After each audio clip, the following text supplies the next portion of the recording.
تو آپ اس سے اندازہ لگا سکتے ہیں کہ ضیاء القاسمی کو فرقہ وہابیہ میں کس حد تک پذیرائی حاصل ہے اور یہ کتنی ان کی معتمد شخصیت ہیں۔ آواز قاسمی صفحہ نمبر 60 کے اوپر نبی علیہ السلام کی تاریخ پیدائش 12 ربیع الاول شریف نقل کی۔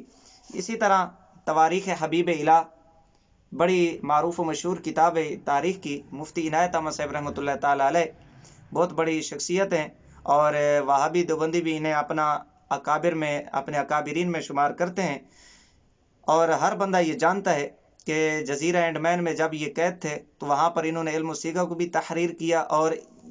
تواریخ حبیب الہ کو بھی انہوں نے وہاں پر لکھا۔ اس کتاب کے صفحہ نمبر 17 کے اوپر لکھتے ہیں کہ جس سال اصحاب فیل کا واقعہ پیش ہے، اسی سال ربیع الاول کی 12ویں تاریخ کو دوشنبہ کے دن صبح صادق کے وقت ہمارے آقا جناب محمد مصطفیٰ صلی اللہ علیہ وآلہ وسلم پیدا ہوئے اور آپ کے نور سے سارا عالم روشن ہوا۔ صفحہ نمبر 17 کے اوپر نبی علیہ السلام کی تاریخ پیدائش 12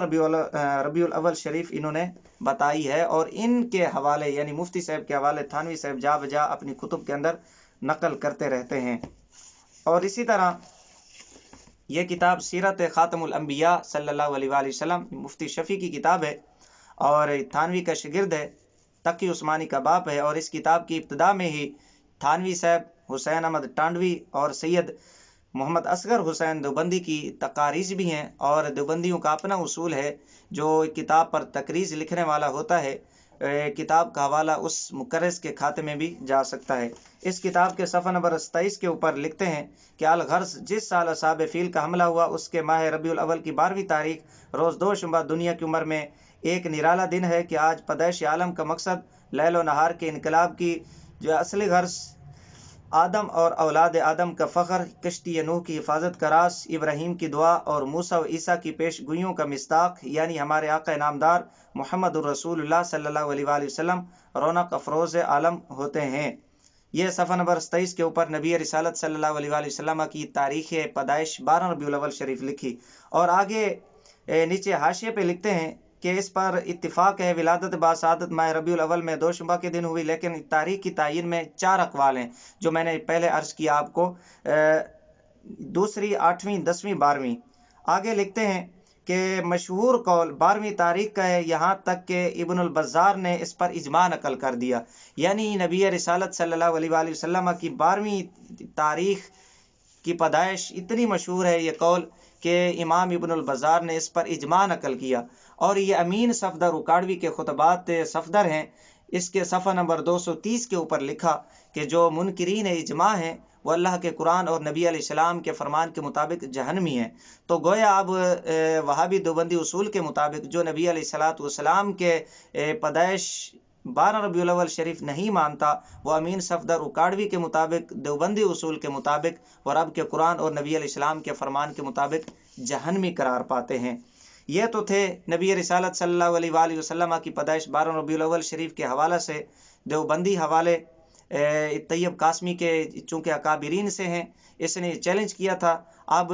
اس سے ثابت ہوتا ہے کہ ان کے اکابر نے کس طرح طیب قاسمی کا سر قلم کر دیا، یا طیب قاسمی نے اپنے ان اکابرین کا سر قلم کیا۔ اسی طرح وفات کے متعلق کہا یوم وفات 12 ربیع الاول شریف ہے، یہ بھی بہت بڑا جھوٹ ہے، اور ساتھ میں یہ کہا کہ اس پر ساری امت کے علماء کا اتفاق ہے، یہ بھی بہت بڑا اس نے جھوٹ بولا۔ ساری امت کا اتفاق تو دور کی بات ہے، خود اس کے فرقے کے مولوی جو اس کے اکابر ہیں، اس کی جماعت کے مولوی ہیں، وہ اس بات پر اتفاق نہیں کرتے کہ نبی رسالت صلی اللہ علیہ وآلہ وسلم کی جو یوم وفات ہے وہ 12 ربیع الاول شریف کو ہو۔ یہ تھانوی صاحب کی کتاب ہے نشر الطیب فی ذکر نبی الحبیب صلی اللہ علیہ وآلہ وسلم، اس کتاب کا صفحہ نمبر 241 ہے۔ لکھتے ہیں کہ 12ویں تاریخ جو مشہور ہے وہ حساب درست نہیں ہوتا، کیونکہ اس سال ذی الحجہ کی 9ویں جمعہ کی تھی اور یوم وفات دوشنبہ ثابت ہے، پس جمعہ کو 9ویں ذی الحجہ ہو کر 12 ربیع الاول دوشنبہ کو کسی طرح نہیں ہو سکتی۔ یہی بات سیرت خاتم الانبیاء صلی اللہ علیہ وآلہ وسلم صفحہ نمبر 181 کے اوپر مفتی شفیع صاحب لکھتے ہیں، اس کے بعد دوسری ربیع الاول دوشنبہ کے روز لوگ صبح کی نماز حضرت صدیق رضی اللہ عنہ کے پیچھے پڑھ رہے تھے کہ یکایک آپ نے حضرت عائشہ رضی اللہ تعالیٰ عنہ کے حجرے کا پردہ کھول کر لوگوں کی طرف دیکھا اور تبسم فرمایا۔ صدیق اکبر رضی اللہ عنہ یہ دیکھ کر پیچھے ہٹنے لگے اور خوشی کی وجہ سے صحابہ کے قلوب نماز میں منتشر ہونے لگے۔ یہ لکھ کر آگے ایک شعر لکھتے ہیں، پھر لکھتے ہیں کہ آپ صلی اللہ علیہ وآلہ وسلم نے ان کو ہاتھ سے اشارہ فرمایا کہ نماز پوری کرو، اور خود اندر تشریف لے گئے اور پردہ چھوڑ دیا، اور اس کے بعد پھر باہر تشریف نہیں لائے۔ اسی روز ظہر کے بعد اس عالم سے انتقال فرما کر رفیق اعلیٰ کے ساتھ واصل ہوئے۔ فَإِنَّا لِلَّهِ وَإِنَّا إِلَيْهِ رَاجِعُونَ۔ صحیح بخاری کی روایت کے مطابق اس وقت حضور سرور عالم صلی اللہ علیہ وآلہ وسلم کی عمر شریف 63 برس تھی۔ صفحہ نمبر 181، 2 ربیع الاول شریف نبی رسالت صلی اللہ علیہ وآلہ وسلم کا یوم وفات بتایا، 12 ربیع الاول شریف نہیں ہے۔ اور پھر مزے کی بات یہ ہے، جن لوگوں نے نبی رسالت صلی اللہ علیہ وآلہ وسلم کا یوم وفات 12 ربیع الاول شریف بتایا ہے، مفتی شفیع نے ان کا رد کیا ہے۔ لکھتے ہیں تاریخ وفات میں مشہور 12 ربیع الاول ہے، لیکن حساب سے کسی طرح یہ تاریخ وفات نہیں ہو سکتی، کیونکہ یہ بھی متفق علیہ اور یقینی امر ہے کہ وفات دوشنبہ کو ہوئی، یعنی جو پیر کے دن ہوئی، اور یہ بھی یقینی ہے کہ آپ کا حج 9 ذی الحجہ روز جمعہ کو ہوا۔ ان دونوں باتوں کے ملانے سے 12 ربیع الاول روز دوشنبہ نہیں پڑتی۔ اس لیے حافظ ابن حجر نے شرح صحیح بخاری میں طویل بحث کے بعد اس کو صحیح قرار دیا ہے کہ تاریخ وفات دوسری ربیع الاول شریف ہے۔ کتابت کی غلطی کی وجہ سے 2 ربیع الاول شریف کو لوگوں نے 12 ربیع الاول شریف بنا دیا۔ یہی قول محققین کے نزدیک راجح ہے، اور اسی قول کو مفتی شفیع نے بھی پسند کیا ہے، اور اپنی اس کتاب کے اندر اس نے حاشیے میں لکھا۔ اور اس کتاب کی ابتدا میں پہلے چونکہ میں عرض کر چکا ہوں کہ تھانوی کی بھی تقریض ہے، حسین احمد ٹانڈوی کی بھی تقریض ہے، اور سید